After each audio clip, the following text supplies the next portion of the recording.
Is Egypt and the Nile on your bucket list? Stay tuned as we review the secrets of the Nile and Egypt with AmaWaterways. And as always, folks, if you enjoy this video, please like, subscribe, and turn on all notifications to get notified each time we post.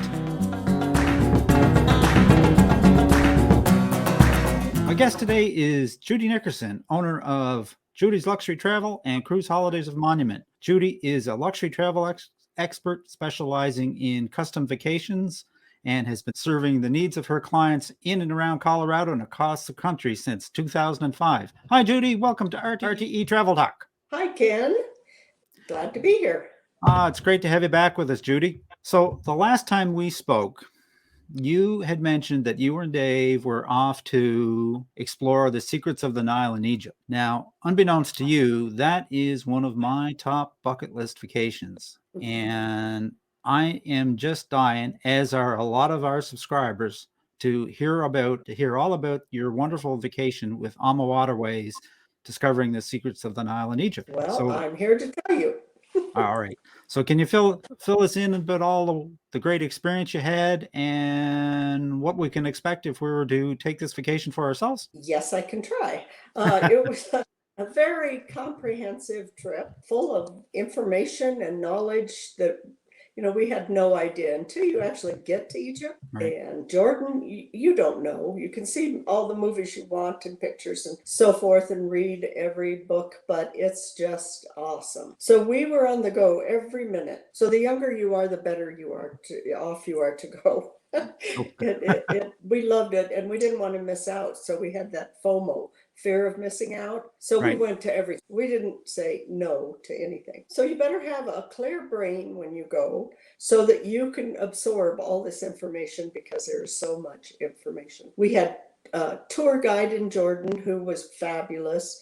And he knew Jordan like the back of his hand and had worked with Americans before, and we could understand him, and he was fun. And then we had an Egyptologist lead us around in Egypt. And she, again, knew everything there possibly could be. I can't even imagine the details that she had to learn in order to become this Egyptologist. Her name was Rhonda, and we loved her, and there was not a question she wouldn't answer. So AmaWaterways did a very good job of hiring these perfect, I think, people to guide us around and tell us everything they could think of. And the guides can really make or break this type of an experience, can't they? Absolutely. Without a good guide or an somebody that knows in detail everything, then it's not a good tour. Why don't you take us through it? Like, how long were you gone?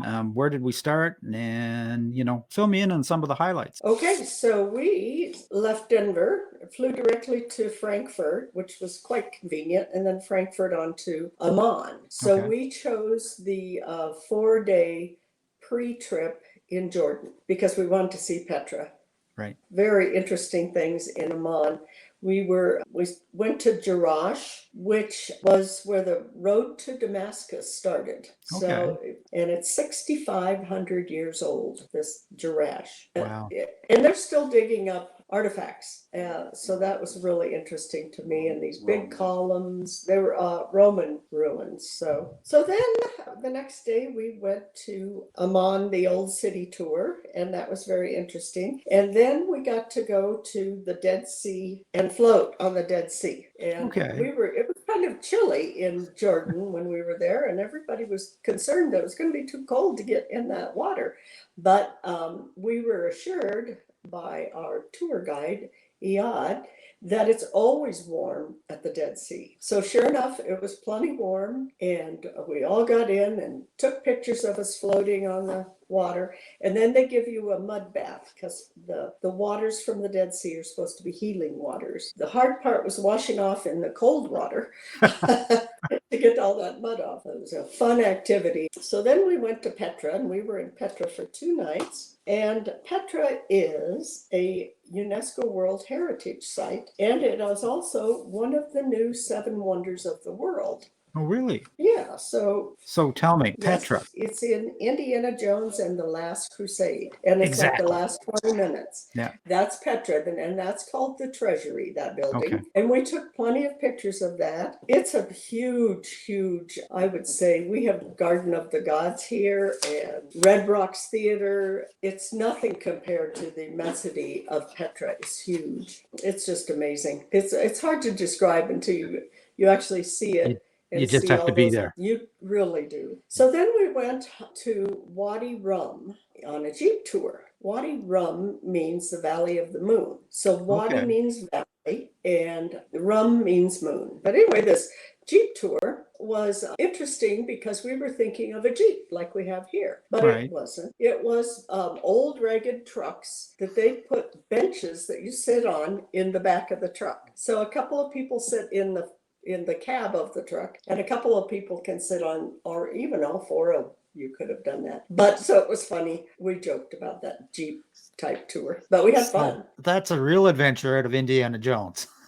Yeah, that's exactly right. Yeah. So during that, they stopped. We got off the Jeep, and there was a large sand dune that we could climb up for a view of this whole valley. It was just wonderful. We totally enjoyed that. When we were in Petra, Right. we had dinner at a Bedouin tent where they cook the food underground, and it's delicious, and they pull it up and serve it in these cool tents.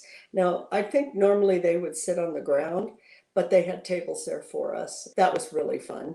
Oh, And fantastic. and then we went to Mount Nebo, which was where Moses first saw the Promised Land. So Okay. it's quite a religious revered site. And God shows Moses the Promised Land, and we all looked around. And it looked like desert. Okay, there's parts of all these that we learned as children, these stories, and now that was pretty cool. Then we went back to Amman, so we flew to Cairo from Okay. Amman. Just to back you up for 1 second there. Okay. So the first 4 days of this, or were the first 3 days we spent in Amman, Jordan? 2 nights we were in Amman, Right. and 2 nights we spent in the town of Petra. Okay. In a hotel there. And all the hotels were of the highest class. Okay. So it was wonderful. And the food was great. Yeah. It was all hot, first class. And then it's off to Cairo. And then it's off to Cairo. Cairo is a huge city, and the traffic is crazy. In fact, I think people joke about the traffic in Cairo, and I can see why. Fortunately, we were in large buses and we could look away because they dart everywhere and nobody looks at the traffic signs or lights, or they just honk. They honk their way through everything. So you have to be prepared for that because you have to get to the sites, to the pyramids and so forth, and the airport and the hotel, and so you have to ride the bus, a large bus. Are you telling me I probably wouldn't want to rent a car and drive in Cairo? Absolutely not. In fact, we stayed at the Four Seasons. I don't know why, I can't remember, but they had restaurants across a busy street that belonged to the Four Seasons, and so we wanted to eat there one night, so we had to have the concierge take us out and help us cross the street. Holy cow. Because we couldn't do it. People are darting everywhere at 1,000,000 miles an hour. And so he had to go out and be like a school traffic guard to get us across the street and back. Wow. So those are things, no, you would not want to rent a car.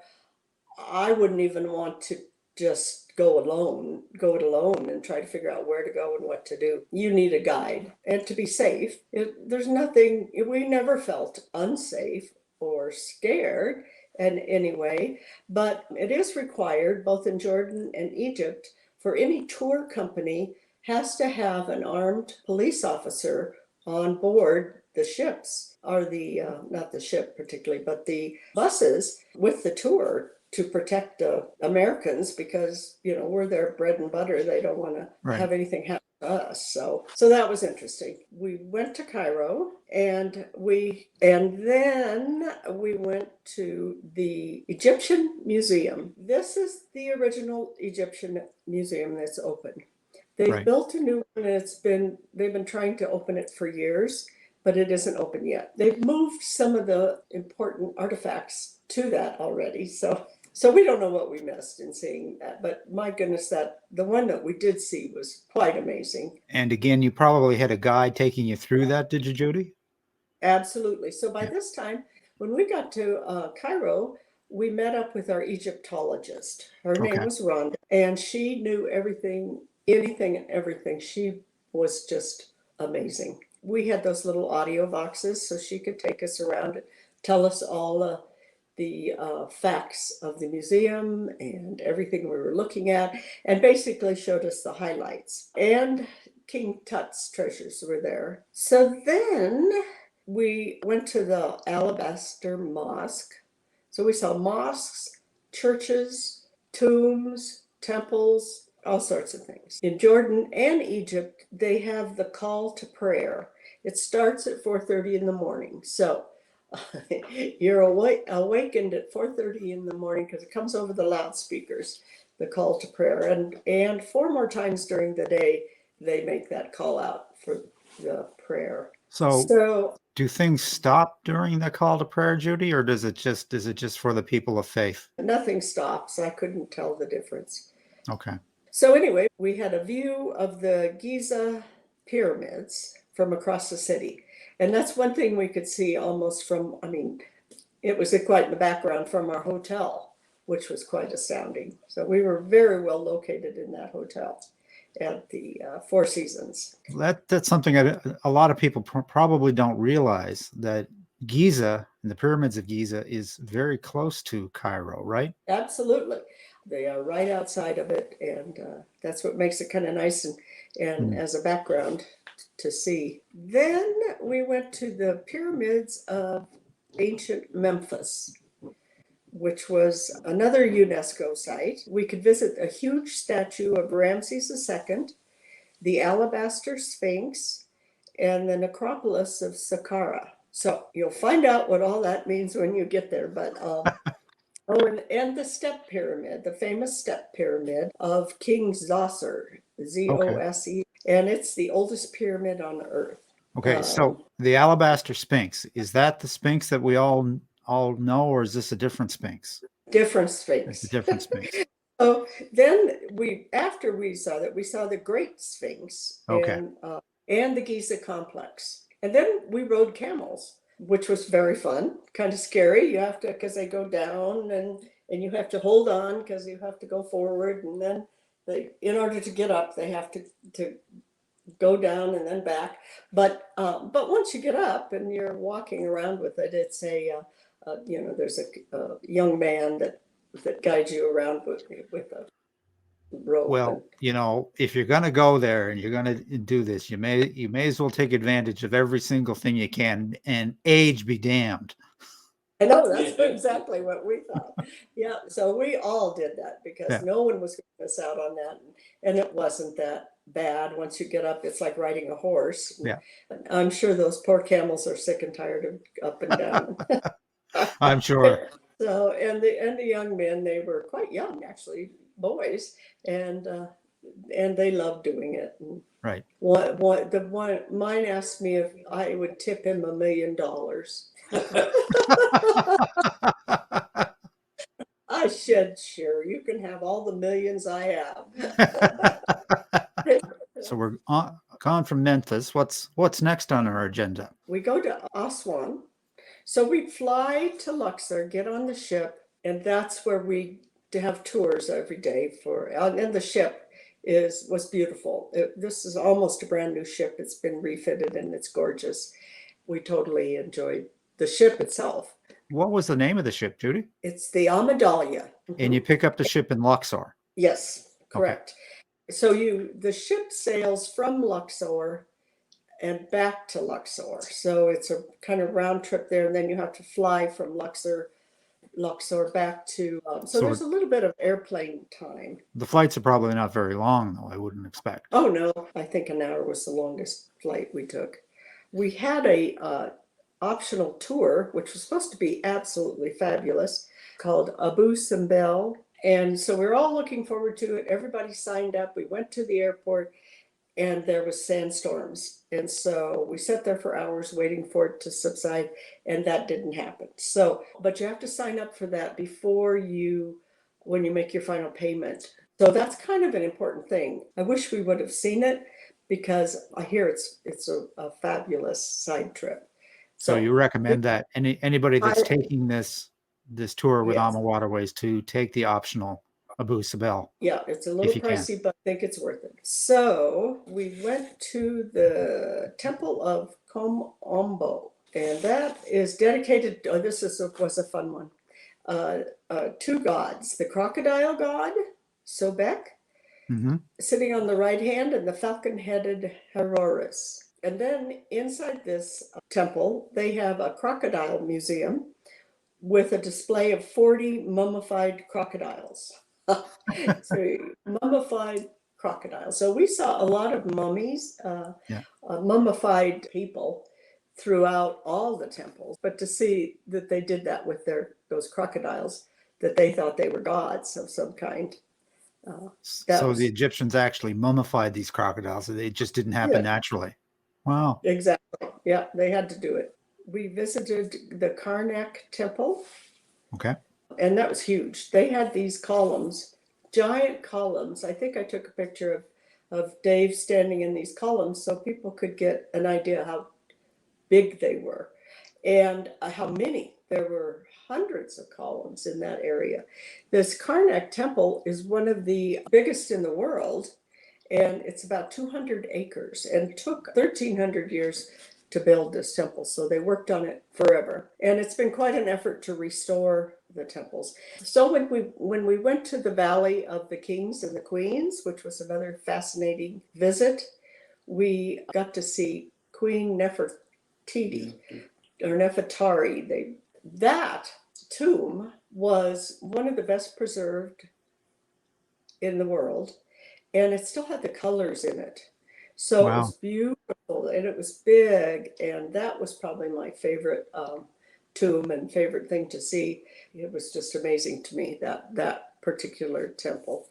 Did I mention the Temple of Horus? No, you didn't. Tell me about the Okay, Temple of Horus. okay, is in Edfu. So it's another UNESCO World Heritage Site, and it was built in 230 BC. So many of these temples are so old, it's just hard to fathom how old they can be. I would like to mention the Nile itself, the river. Okay. It's wide and it's green on each side for must be a mile in on each side, and that's where they grow their agriculture, and they Right. have bananas and they have all their vegetables are delicious and fresh. They also have their own vineyards. Egypt has its own wine, which is quite delicious. Okay. Which you never think of Egypt as having No. vineyards or wine. I had no And idea. you don't really think of Egypt as being green either, although No, it probably totally makes sense along the Nile that it would be green at least for a little bit. and the Nile itself is beautiful. It's calm and wide. It's just a gorgeous river, and it's the longest river in the world. Okay, let me ask a couple of questions, Judy. Great. The first, like one of the first things that comes to mind when I think about taking this tour is, is it hot? Like how should if we're preparing to go on this tour, I suppose it probably depends a little bit on the time of the year, but what do you recommend that people should wear? Okay, Or so that's an issue because we went in February and right. March, and Jordan is on the chilly side. So Okay. you have to take, if you're doing that, you have to take warm enough jackets and, scarves and layer. But once you go to Egypt, it's hot. So the best time to visit is February, March in Egypt because it isn't so stifling hot. And also you have to, when you're in those countries, you need to be respectful of the religions, and you can't wear short shorts, especially in Jordan. Well, it was too chilly, but you have to keep yourself covered Right. more than you would in California or in a Caribbean island. And so it would be hot, and you're still going to have to wear some, I guess men can wear some kind of shorts, cargo shorts or something, but they don't recommend that women wear shorts too often because of the temples you go in and So when you mention chili, define chili for me. Is that okay. 50 degrees, or what is that? Yeah, 50, 40, 40. Yeah. Yeah. Yeah, so It that's was, chilly. yeah, that's chilly. It's at sea level, so Yeah. you get the coldness from the moisture in the air. Right. We're in Colorado, so it's dry, and 40 isn't quite as bad Yeah. as it could be elsewhere. I was looking at some of the images that you and Dave sent over, and there's some absolutely stunning images at nighttime. I think it's in Luxor of a temple. Yes. Where exactly was that, Judy? Well, that was the Temple of Luxor. Yeah. The Temple of Luxor at night. And it was one of the only outdoor temples. And it's huge. It just goes on and on and on. And those big columns. And then there is a road outside of it that has a sphinx. Every 10 feet, a large sphinx, maybe 20 feet high, and over and over. They have many of those that go down forever down this road. So hundreds of sphinx, a lot to take in. And we were just in awe with that at night and lit up like that. It was just pretty amazing. You spent a lot of time in awe of things, obviously. Oh my, that's exactly right. Yeah. It was an awesome journey. So happy we did it. Everyone should see that. It kind of is one of those mind expanding kind of experiences where you get to see the world in a different way, Right. Which is what travel does for everyone. And to see how they live in Egypt and Jordan as opposed to how we live here, it's amazing. It brings things into a whole new perspective in some cases. Absolutely, that is true. Mm-hmm. So did you find you flew from Denver? Did you find the flight there long? I recommend flying business class if you can. So folks should really be prepared for going and coming, probably 18 hours of travel time roughly. At least, yes. Mm-hmm. Yeah. If you had to name one thing that you most enjoyed about all of your time in Egypt and on the Nile, what would it be? Oh my God. I'm putting you on the spot. Yes, because I loved all of it. We couldn't get enough of everything. Oh, I think that Nefertiti's tomb for me was most outstanding. Was a highlight. Yeah, it was a big highlight. Oh yeah, it was deep.